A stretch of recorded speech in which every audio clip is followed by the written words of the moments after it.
कैसे हो बेटा? सब ठीक है ना? मैं बिल्कुल ठीक हूँ। आ गए? हे, कैसी हो? मौसी जी, ये भैंस दिन में कितना लीटर दूध देती है? अरे बेटा, ये भैंस नहीं, ये तो गाय है। अरे मौसी जी, वो तो मैं भी जानता हूँ। मैं तो दूध निकलने वाली इस भैंसे की बात कर रहा था। इतने प्यार से मेरी तरफ ना देखो, गाय नाराज हो जाएगी। अरे दूध निकालो, नहीं तो अंदर चला जाएगा। 12वीं के बाद 5 साल तू हॉस्टल में रहा, उसके बाद के 5 साल ट्रेनिंग और नौकरी की वजह से हमसे दूर रहा। तुझे हमारी परवाह है भी या नहीं? हाँ, हमें डायबिटीज है या ब्लड प्रेशर है, हम कौन सी दवाई खाते हैं, दिन में कितनी बार खानी पड़ती है, तुझे कुछ पता होगा ही नहीं, है ना? आपका बड़ा बेटा है ना इन बातों का ख्याल रखने के लिए। हाँ हाँ, मेरा बड़ा बेटा मेरी आंखों का तारा है। तू तो सिर्फ पैसे भेजता है, पर घर की हर जिम्मेदारी चाहे छोटी हो या बड़ी, ये सेल्वम ही हमेशा उठाता है। माँ, आपके बड़े बेटे को लोग सिर्फ यहाँ जानते हैं। कभी मदुराई आकर मेरे बारे में लोगों से पूछिए, वो कहेंगे धन्य है वो माँ जिसने ऐसे संस्कारी बेटे को जन्म दिया। मेरे नाम की माला जपते हैं वहाँ। वाह, अपने मुंह मियां मिट्ठू होना कोई तुझसे सीखे। माँ, जय को कम से कम चैन से खाना तो खाने दो। अरे मेरे लिए जरा दाल लेकर आओ। सुनो, तुम मेरी बात मानो, यहीं रहो आराम से एक राजा की तरह। अरे राजा ही तो है। आजकल त्रिची में अपना साम्राज्य फैलाया हुआ है। आप इतना चौंक क्यों गए? भवानी और उसके 2 टके के गुंडों ने मदुरई में दहशत फैला के रखी थी। लोगों के नाक, कान और सर में दम करके रखा था। फिर क्या हुआ पता है? सीधा एनकाउंटर कर डाला। किसने? ये आपके भाई ने ही तो किया। आप कहाँ रहते हो उससे फर्क नहीं पड़ता, आप क्या करते हो उससे पड़ता है। आपके भाई की वजह से मदुरई के लोग टेंशन फ्री हो गए।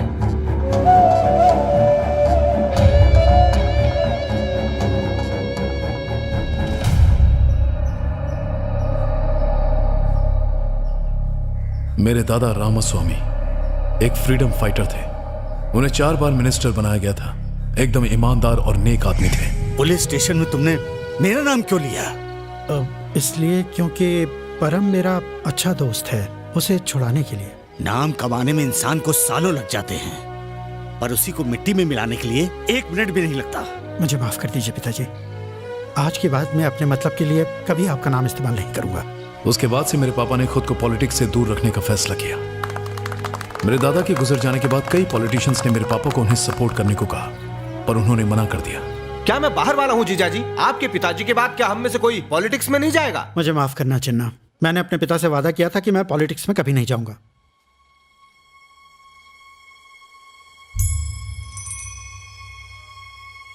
वादा तोड़ने की कोई जरूरत नहीं है। मैं आपके बेटे सेल्वम चिन्ना को ले मामा ने जा- मुझसे पूछे बिना मेरे लिए फैसला कर लिया।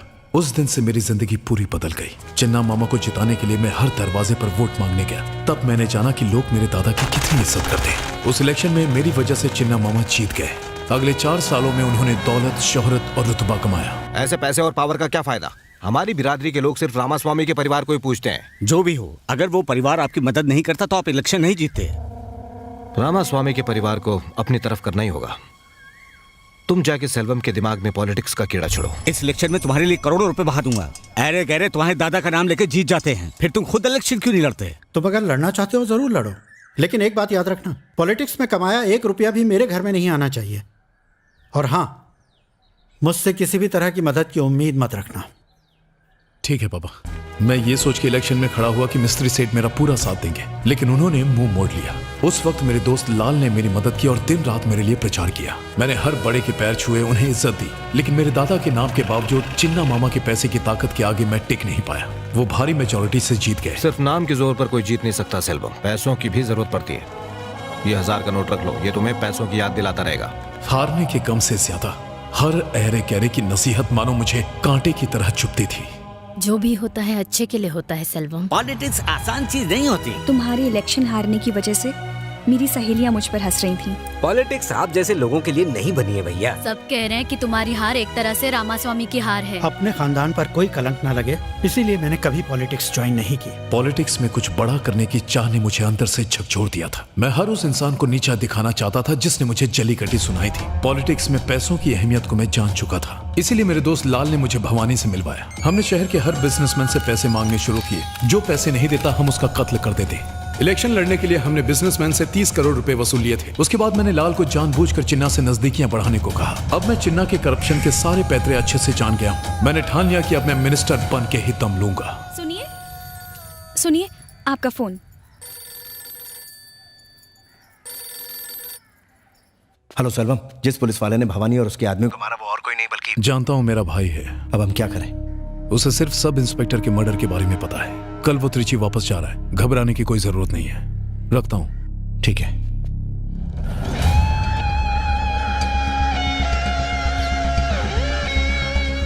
दिनों से लापता आरके ज्वेलरी के मालिक और न्यू पॉलिटन क्लब के चेयरमैन रत्नाकर जी की लाश को सुबह हाईवे पर बने ब्रिज के नीचे चटाई में लिपटा हुआ पाया गया। पुलिस एक बार फिर से सवालों के घेरे में आ गई है।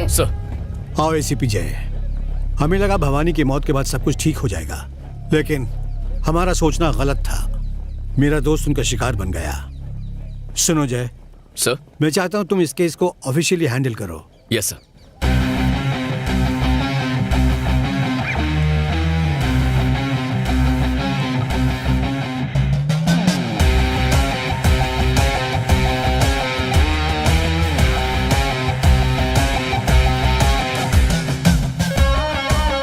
तुमने बताया नहीं तुम्हारी पोस्टिंग हो गई है? हाँ, sudden appointment. Okay okay okay, disturb नहीं करूंगी, बाद में बात करती हूँ। ओके।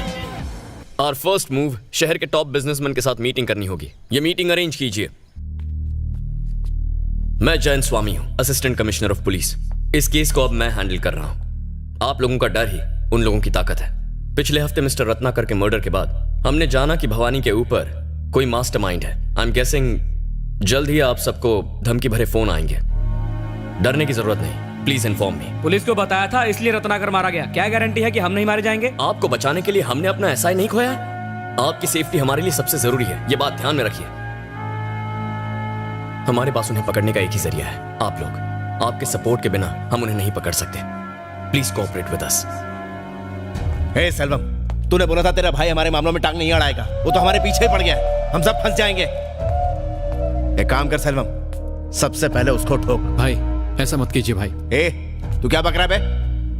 भाई एक मामूली एसआई को मारा तो पूरी पुलिस फोर्स हमारे खिलाफ हो गई। सोचो अगर एक एसीपी को मारेंगे तो हमारे साथ क्या हो सकता है। रिस्क बहुत बड़ा है भाई। सुनिए, आते वक्त चिंटू के लिए केक लेते आइए। हाँ लो, पापा से बात करो।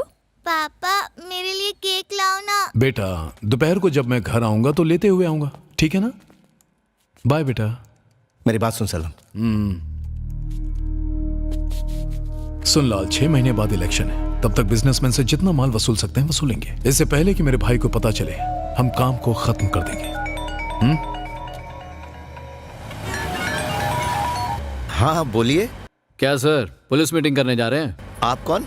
वही जिसने 5 बड़े बिजनेसमैन की लाशों को ब्रिज के नीचे सड़ने के लिए छोड़ दिया था। जल्दी से 2 करोड़ का इंतजाम करो, नहीं तो तुम्हारी लाश भी ब्रिज के नीचे सड़ते हुए मिलेगी। सर मेरी मानो तो इस बारे में पुलिस को बता दो। जरा ये सोचो, पुलिस मीटिंग से निकलते ही हमें उन बदमाशों का फोन आ गया। उनका कोई आदमी तो पुलिस में बैठा है। कहना क्या चाहते हो? हम क्या करें? फोन आते साथ हम अपनी मेहनत की कमाई उनके हाथ में रख दे। मेरे पास एक अच्छा आइडिया है। बताइए। इस शहर के बाहर मैं एक बड़े भाई को जानता हूँ। उसका नाम भी मदुराई के भवानी भाई जितना ही बड़ा है। अगर उससे मदद मांगे तो वो हमारा पीछा इनसे छुड़वा सकता है। सर, उनकी तो जवान बेटियां हैं, क्यों मुसीबत मोल ले रहे हैं? मुझे लगता है आपको पैसे दे देने चाहिए। रिस्क मत लीजिए, जान से बढ़कर कुछ नहीं है। चलिए।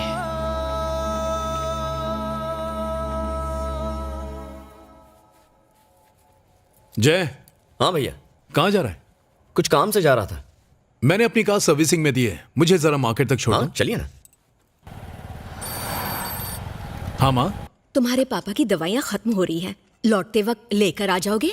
ठीक है माँ। इतनी रात को कहाँ जा रहा है? एक बिजनेसमैन किडनैपिंग केस में पैसे की लेन देन होने वाली है, वही इन्वेस्टिगेट करने जा रहा हूँ।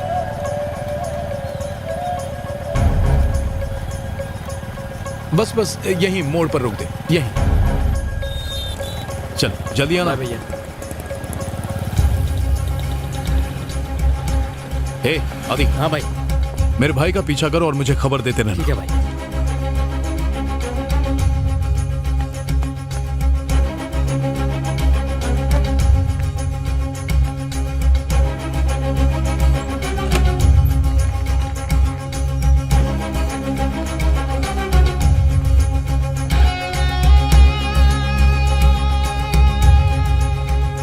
लाल, आज की मीटिंग कैंसिल कर दे।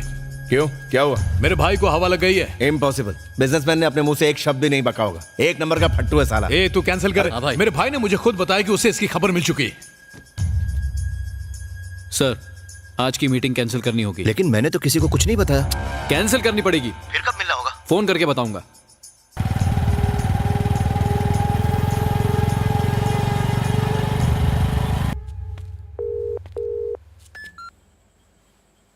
कहाँ है वो? Residency hotel. एक लड़की के साथ है। कहाँ?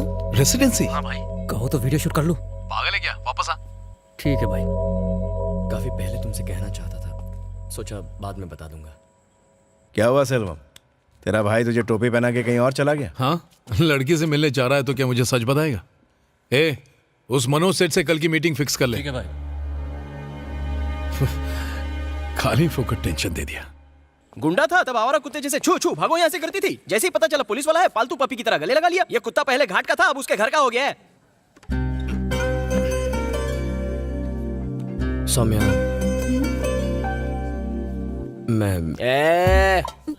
मत कर ज्यादा फ्लर्ट, वरना दिमाग में भर जाएगी डर्ट और कुछ दिन बाद तेरा दिल हो जाएगा हर्ट।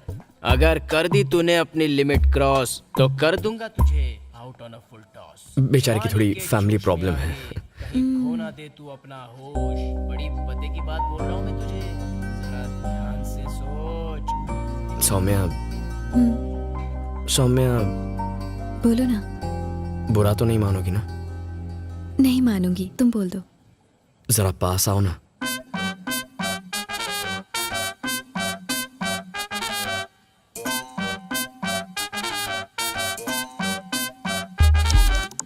बिल भर दोगी ना? मैं पैसे नहीं लाया।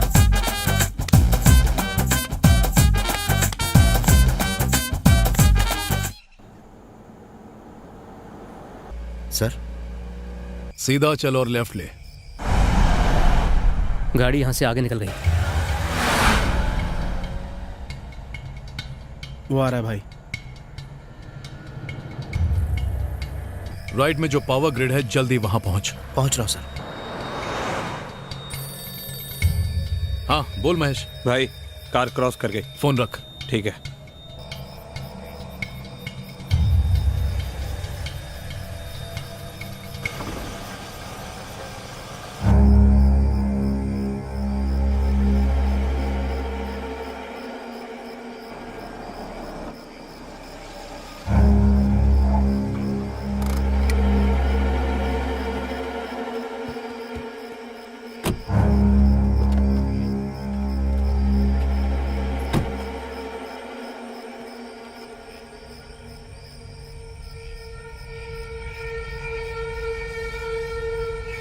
बाबू